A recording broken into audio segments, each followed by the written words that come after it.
नमस्कार, मी सुवर्णा. 4च्या दुपारच्या बुलेटिनमध्ये आपल्या सगळ्यांचं स्वागत. पुढच्या अर्ध्या तासात आपण महाराष्ट्र देशभरातल्या काही महत्त्वाच्या बातम्या, काही बातम्यांचे अपडेट्स घेऊया.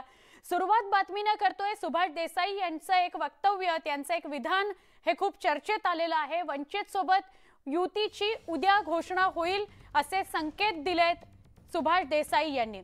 ठाकरे पक्षाचे नेते सुभाष देसाई यांनी संकेत दिलेत, माहिती दिली आहे.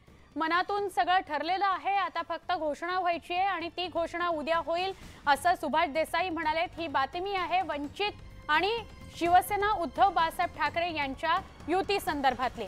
आता या युतीमध्ये राष्ट्रवादी काँग्रेस आणि काँग्रेस सोबत आहेत का नाही आहेत हे सगळं उद्याच स्पष्ट होईल.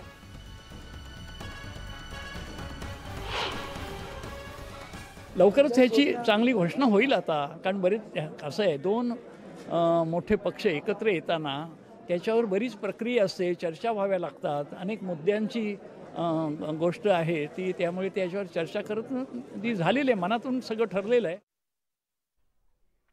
शिवसेना वंचित आघाडीमध्ये काँग्रेस आणि राष्ट्रवादी काँग्रेस आली तर स्वागतच आहे असं विधान केलं प्रकाश आंबेडकर यांनी. शिवसेना आणि आमची युतीबाबत बोलणी झालेली आहेत, उद्धव ठाकरे यांनी घोषणा करावी असं आम्ही म्हटलंय.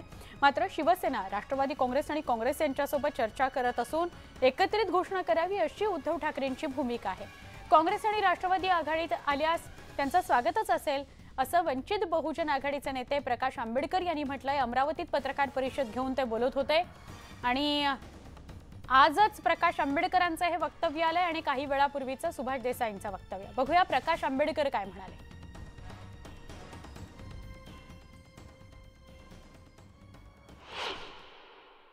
त्यांना असं वाटतं की आपण असताना राष्ट्रवादीने बरोबर घेतलं पाहिजे आणि काँग्रेसलाही बरोबर घेतलं पाहिजे.